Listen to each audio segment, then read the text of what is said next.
Sud Radio, le coup de cœur des libraires. Valérie Expert, Gérard Collard. Et bonjour à toutes et à tous. Bientôt l'été et évidemment des conseils de lecture. Bonjour Gérard Collard. Bonjour Madame Libraire Expert. à Saint-Maur, libraire à Saint-Maur et grand organisateur avec votre comparse Jean Cazel de ce salon du livre de poche, salon du livre au format de poche. International. Attention, international. Hein. Plus de 300 auteurs seront à Créteil. Sud Radio est partenaire de cet événement.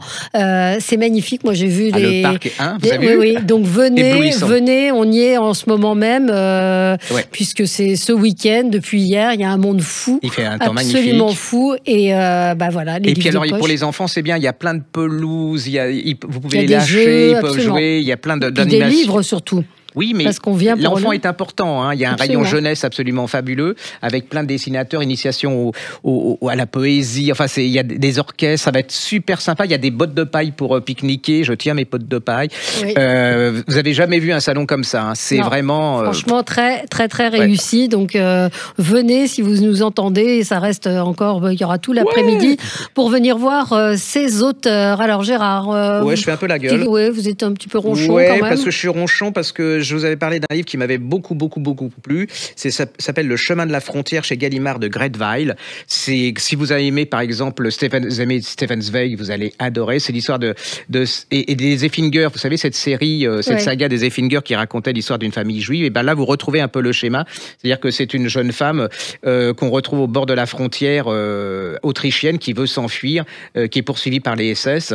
Et là, vous allez retrouver l'histoire de cette jeune femme et de son mari qui sont juifs et qui, eux, ils n'ont rien vu venir. C'est comme Stefan Zweig, ils pensaient ils ont partie de l'élite et tout, ils pensaient qu'ils étaient complètement intégrés, ils voulaient absolument nier tout ce qui se passait en 1933. Et puis, quand il y a le déni, les nazis sont arrivés. Il y a la notion de déni, mais alors après, elles vont avoir une conscience politique, mais ça sera quelque part trop tard. Un peu trop tard, oui. Et c'est un livre magnifique, c'est pas glauque du tout, c'est vraiment, ça se lit, les gens vont hurler, mais comme une saga, c'est-à-dire que vous êtes pris dedans, c'est vraiment l'histoire oui, absolument, de cette jeune femme et comment, à cette période-là, effectivement, certains n'ont pas cru au danger. Absolument, et quand vous voulez comprendre pourquoi Zweig il se suicide et qu'il comprend pas, et là, vous lisez cette histoire-là et vous comprenez mieux pourquoi Zweig, au bout du chemin, s'est suicidé et qu'il n'a vu rien venir, parce qu'il pensait que l'humanité est beaucoup plus intelligente que, voilà, et l'humanité, c'est pas les bisounours. Alors, redites le titre. Alors, ça s'appelle Greteweil. Non, Greteweil, c'est l'auteur. Oui, c'est l'auteur. Oui.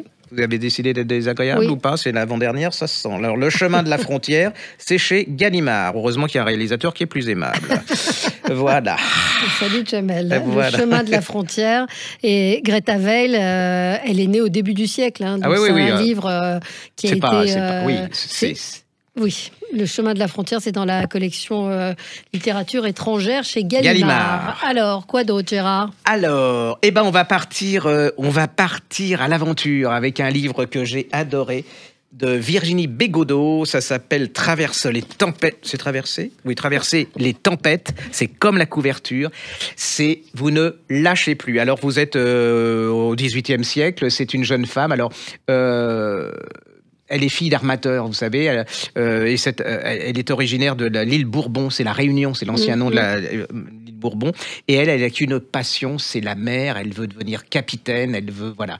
Le problème, c'est que l'entreprise d'armateur de son père marche pas terrible, et donc il décide de la marier à un vicomte de je ne sais pas quoi, et elle, pas du tout. Ouais.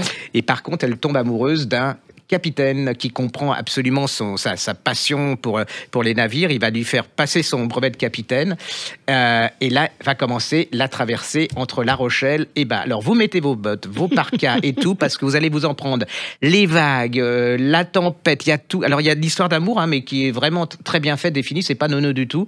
Et puis c'est la passion de cette jeune femme pour la mer, et puis ce suspense, est-ce qu'elles vont atteindre malgré les conditions l'île de Bourbon? il y a aussi toute une description historique, c'est-à-dire que moi je connaissais pas trop la Réunion, l'esclavage, il y a la vanille, vous savez, le grand commerce c'était la vanille, et donc là il y a cette description, il y a une recherche vraiment très bien faite, c'est pas du tout à thèse, ça se met bien, ça s'imbrique bien dans le roman. C'est 600 pages d'aventure. Les enfants, vous installez, vous pouvez même, si vous n'avez pas d'argent comme moi, vous allez à la mer de Sable à Ermenonville, vous prenez votre bouquin, c'est comme si vous étiez à Saint-Malo à La Réunion, vous faites la traversée, et vous faites la traversée pour pas cher, pour 22 €. C'est l'histoire d'une famille aussi. Ah oui, c'est l'histoire d'une famille. Ah oui, la saga familiale. C'est tout. C'est le roman d'aventure. Roman d'aventure historique absolument extraordinaire. Si vous avez aimé, si vous n'avez pas lu, alors là, vous êtes passé à côté de quelque chose. Les naufragés du Wagner de David Gran, qui était paru dans la collection Point. Là, vous avez 2 romans d'aventure absolument extraordinaires. Ça, c'est une histoire. Je vais pas vous la raconter, on l'a déjà fait. Mais les naufragés du Wagner, c'est basé sur une histoire vraie, incroyable. Du Wagner, pas du Wagner. Qu'est-ce que j'ai? Oui, c'est mon côté musicien. Oui, voilà. Et donc, allez-y. Là, vous avez. Alors, si vous avez des petits budgets, vous commencez par Les naufragés du Wagner, W-A-G-E-R, de David Gran, G-R-A-2-N. Ça, c'est en collection Point. Donc, et ça puis coûte pas l'autre, très cher. vous avez Traverser des tempêtes de. Traverser les tempêtes de Virginie Bégodeau. Alors, c'est une petite maison d'édition que j'adore. Elle s'appelle. C'est 600 pages, donc vous en avez là encore une fois. Je trouve ça très joli. Pour ceux qui, comme vous me le dites parfois dans les librairies, regardent le rapport page-prix, c'est-à-dire. Édition Jeanne et Juliette, c'est joli. C'est très joli. Truc. Voilà, absolument. Donc c'est vraiment une découverte. Je connaissais pas du tout et j'ai adoré. Alors moi, je suis plutôt sur la nostalgie. En fait, je suis paresseuse. J'ai pas beaucoup lu ces derniers temps, donc j'avais envie de partager des coups de cœur qu'on a pu avoir cette année, puis plus récemment. Gianni le Magnifique de Stéphanie Desordes, la vie incroyable de la famille Agnelli, le patron de Fiat, qui était cet homme absolument magnifique, mais qui avait des parents complètement dingues aussi, ce mariage, enfin toute cette saga qui est très très bien racontée par Stéphanie Desordes. Il y a eu aussi Hollywoodland qu'on a beaucoup aimé, de Zoé Brisby. Pareil, si vous n'avez pas lu Zoé Brisby, vous pouvez acheter ses livres en poche, La double vie de Dina Miller, c'était ou Mauvais épouse, c'est 2 livres en format de poche. Si vous cherchez des livres pareils de détente, intelligents, bien écrits, et Hollywoodland, c'est l'histoire de cette jeune comédienne, jeune actrice au début d'Hollywood qui se jette du haut de la lettre H. C'est assez fascinant comme histoire. Je connaissais pas. Elle raconte l'histoire. Donc voilà, 2 livres que j'ai bien aimés, que je vous conseille. Vous ne serez pas déçus. Gianni le Magnifique, Stéphanie Desordes et Hollywoodland de Zoé Brisby. Alors on continue. Je sais pas, j'ai pas dû vous en parler, mais j'en fais tellement que j'arrive à la main. De Anaïs Pellier, ça s'appelle Caravane, c'est chez Paulsen. Alors c'est l'histoire, c'est tiré de. On a l'impression que c'est vrai. Alors l'écrivain, ça se passe dans l'Antarctique. Alors déjà, dans le précédent livre, je vous disais de mettre votre parka et vos bottes. Là, vous mettez vos moufles, la peau de bison, tout. Enfin, les lunettes, le bonnet. On est moins 50. C'était c'est toute une équipe qui décide de faire 1200 km à travers l'Antarctique. Alors c'est un grand raid. L'équipe, il y a 7 hommes, une femme. Au début, tout se passe bien. Et puis, le chef du raid disparaît. Il disparaît et on le retrouve mutilé. C'est absolument incroyable parce qu'en fait, on se dit... L'assassin, il est dans le groupe. Qui a tué cet homme et qui va être le prochain ou la prochaine vous lâchez pas, c'est-à-dire que c'est pas tellement mon truc à l'Antarctique, le froid, le machin, c'est franchement la neige. Voilà. Mais là, vous êtes complètement dans un huis clos total, dans la neige, elle écrit très très bien, c'est-à-dire qu'elle vous retranscrit bien ça. Vous êtes complètement dedans. Il y a un suspense d'enfer, et puis vous vivez avec eux, vous comprenez ce que c'est qu'être dans l'Antarctique avec une expédition scientifique. Le suspense, il est absolument parfait, et je trouve que ce bouquin, il a marché, mais il mérite beaucoup plus quand on voit certains livres de comédiens. Voilà, par exemple. Donc, ne perdez pas votre argent. Essayez de sortir des sentiers battus. N'écoutez pas, ne vous laissez pas aller à la célébrité. Je dis pas que ceux qui sont célèbres n'écrivent pas de bons livres, mais il y a tellement de choses formidables à découvrir ou à décidément, ou à redécouvrir, il faut aller chercher, creuser, aller dans les librairies. Oui, vous l'ouvrez le livre. Écoutez nos conseils. Oui, et puis après, vous trouvez... Gérard, là, en ce moment, il est sur de l'aventure, le froid.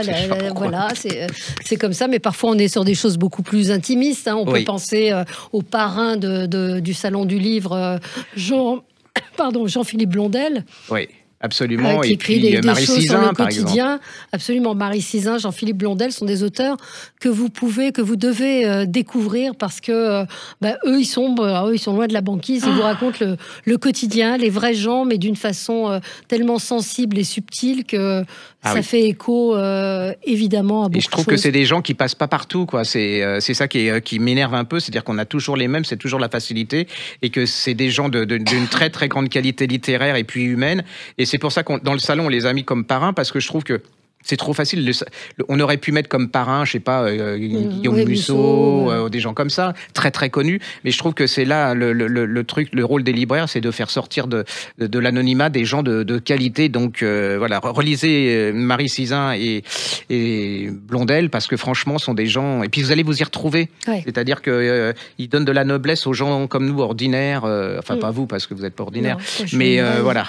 Je suis une reine, comme vous me l'avez dit. On va marquer une toute petite pause et on se retrouve dans un instant avec vous, avec d'autres livres. À tout de suite. Sud Radio, le coup de cœur des libraires. Valérie Expert, Gérard Collard. Allez, à vos carnets, parce que c'est l'avant-dernière émission. Donc, encore des conseils de lecture. Peut-être un mot. Alors, c'est une bonne idée. Les éditions Alary ont envoyé un mail pour dire que lire cet été. Et alors, il y a des très bonnes recommandations. La princesse insoumise de Jean-Noël Liot. Vous vous souvenez de cette histoire de la petite fille et femme de Maharaja. Vous vous souvenez de ce livre, Gayatri Devi, qui est la incroyable princesse indienne qui a conscience de ce qu'elle est. C'est un livre que j'avais adoré, c'est une super idée. Et puis un essai aussi qui était paru chez Alary cette année, Abbé Pierre, la fabrique d'un saint. Laetitia Chérel et Marie-France Etchegouin. Là, c'est un essai, c'est plus sérieux, mais c'est une enquête vertigineuse sur l'Abbé Pierre, sur ceux qui savaient, qui n'ont rien dit. Elles ont eu accès à des archives qu'elles ont eu le temps de photographier avant qu'on les leur retire. Et donc, oui, tout le monde savait que c'était un salaud. C'est vraiment la culpabilité par l'omission. Hein. C'est-à-dire que là, on fait comme si il se passait rien parce que c'était une icône. Enfin, ça, c'est une grande leçon quand même. Au niveau, on peut en tirer en se méfiant maintenant de toutes ces icônes qu'on nous fabrique. Absolument, et dont on n'ose pas dire du mal. Mais non, bien sûr. Donc chez Alary, Abbé Pierre, la fabrique d'un saint, et puis la princesse insoumise, là aussi, je vous le garantis, vous passerez un super moment, vous serez en Inde, vous allez voyager dans les hautes sphères. C'est une femme incroyable, mais vraiment incroyable. Absolument, oui, qui étaient soucieuses de la justice, qui a aidé les femmes. C'est une femme libre, formidable, vraiment un livre génial, Jean-Noël Liot. L'alliance de la culture indienne et anglaise, occidentale, qui est vraiment, elle est brillantissime, hein. Et puis elle ne nie pas ce qu'elle est, c'est-à-dire qu'il y en a qui peuvent faire genre. Oui, elle est à la fois respectueuse de son statut, de ce qu'elle est, de son héritage, et en même temps d'une certaine forme de modernité. Absolument. Alors, vous avez découvert vous parlez très bien. J'aimerais bien, moi, comme ça. Enfin, ça sera trop tard. C'est trop tard. Alors, j'ai découvert un livre. Alors, je trouve que ce monsieur, il écrit très très bien et qu'il n'a pas assez de succès. Il a du succès, mais pas assez.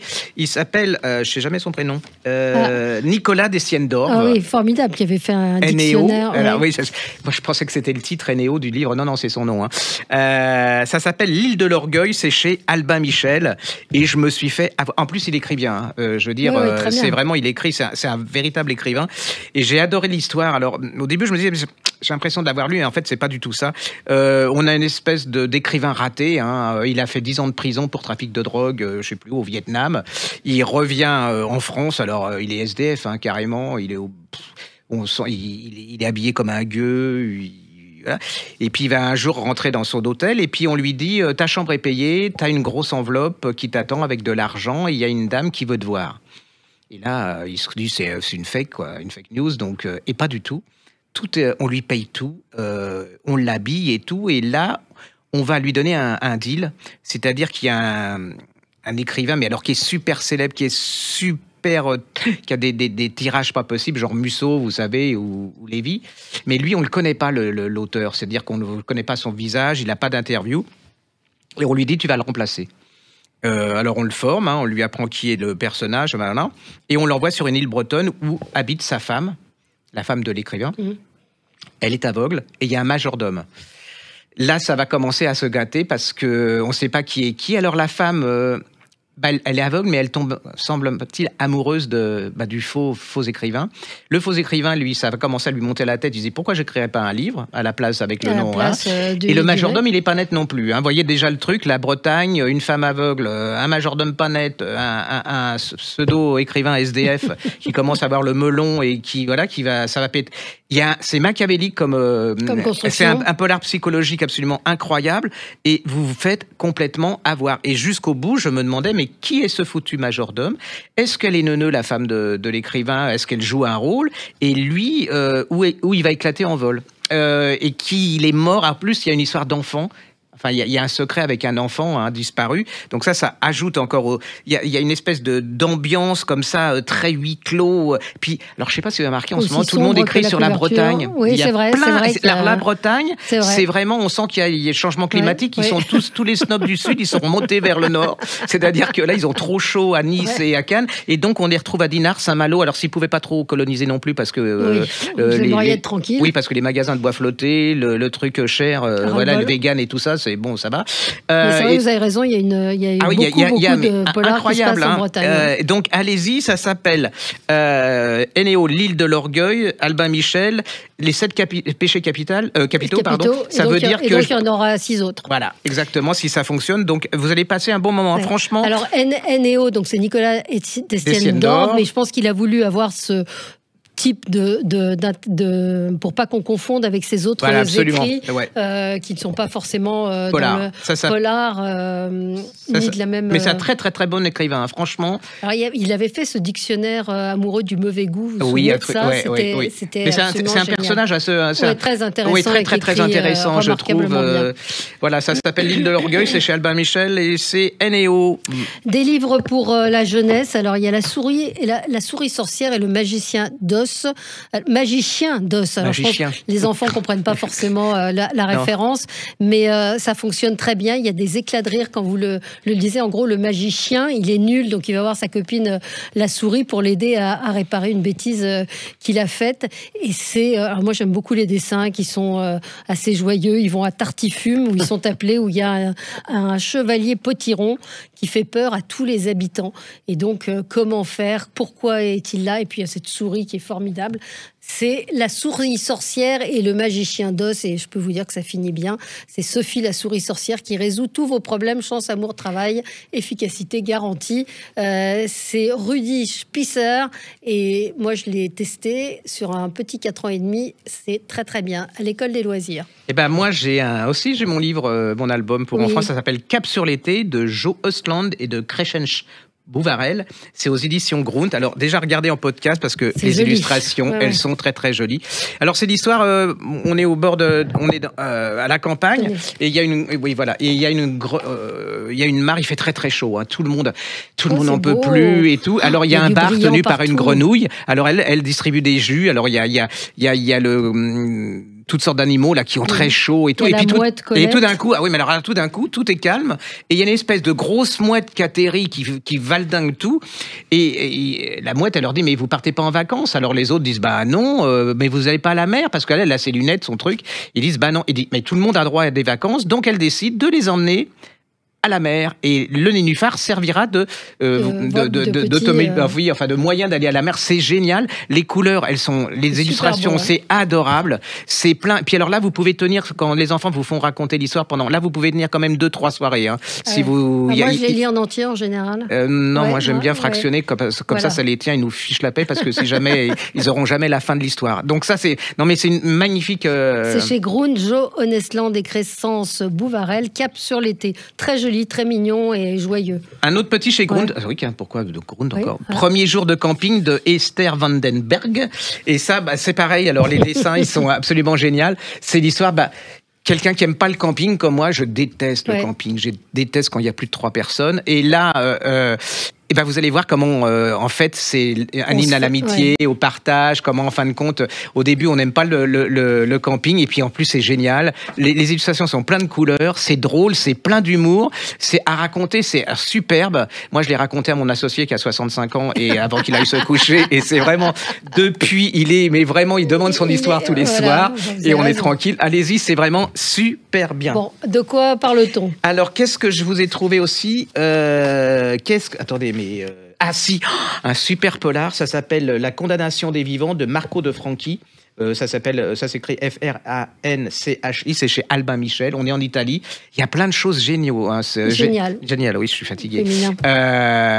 Italienne, en ce moment, c'est une littérature qui est vraiment incroyable, qui est très très riche, qui sort des sentiers battus, contrairement à la nôtre. Et alors, c'est l'histoire d'un jeune inspecteur. Alors lui, c'est l'équivalent un peu du FBI, mais version italienne.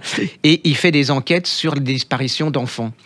Et alors la première scène, les enfants, si vous êtes un peu sensible, vous prenez quelque chose une ampoule de vitamines, parce que là vous en prenez plein la tête. L'histoire de ce petit garçon qu'on retrouve qui marche tout nu, qui marche sur la route avec un morceau de papier dans la main. Déjà là, je vous spoil pas, mais c'est déjà et l'histoire, l'intrigue est absolument incroyable, parce que ça a un rapport, c'est assez fascinant, avec le Caravage. Vous savez, le peintre italien, où vous voyez les peintures, c'est assez ça fait peur et tout. C'est une intrigue qui est très au monde de l'art. C'est absolument hyper prenant. Vous êtes dedans.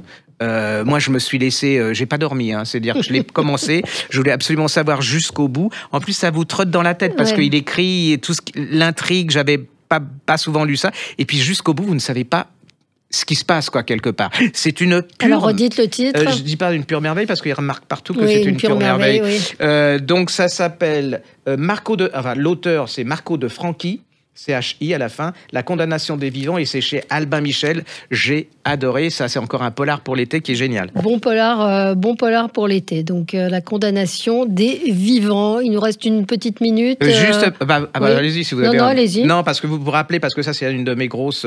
c'est Ariette Constable, La virtuose chez Albin Michel, l'histoire de cette jeune femme vraie, qui est un grand roman historique qui se passe à Venise au XVIIIe siècle, et qui va être... Vivaldi va être fasciné par le talent de violoniste de cette jeune fille qui a été abandonnée et qui est dans un orphelinat, et c'est tout Venise au XVIIIe siècle. Et Vivaldi est tellement impressionné par le talent de cette jeune femme qu'il va lui faire des concertos, il va lui composer des concertos. Vous pouvez aller regarder en streaming, écouter plutôt les concertos. La musique en même temps. C'est absolument incroyable, même si vous n'aimez pas la musique, même si vous ne connaissez pas Vivaldi, c'est Venise avec l'ambition, les complots, le talent, le génie qui est un espèce de cocktail complètement détonnant. C'est absolument un roman historique. Moi, c'est un des plus beaux que j'ai lu en cette fin d'année. Ça s'appelle...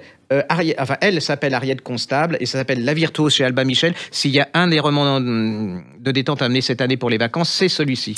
Et ben voilà, j'espère qu'on vous a donné plein d'idées, qu'on vous a donné envie de lire. Si vous êtes en région parisienne, venez faire un petit tour à Créteil, salon du livre, salon international, je vais le lire en français, salon international du livre au format de poche, plein d'auteurs et coin enfant, coin polar, pique-nique, plein de choses. Vraiment... Venez et achetez des livres, faites lire vos enfants. Plusieurs études, on n'a pas eu le temps d'en parler, mais montrent quand même la différence qu'il y a entre des enfants qui lisent et des enfants qui ne lisent pas. Et si vous n'avez pas d'argent, allez à la bibliothèque. Moi, je suis pas... on parle beaucoup des librairies, mais allez à la bibliothèque, même avec peu de moyens, vous pouvez... Mettez-leur des livres dans les mains. Merci, et vous, lisez, évidemment. C'est formidable moyen de s'extraire de ce monde effrayant qui nous entoure. Merci à vous. On se retrouve la semaine prochaine. Sud Radio, le coup de cœur des libraires. Valérie Expert, Gérard Collard.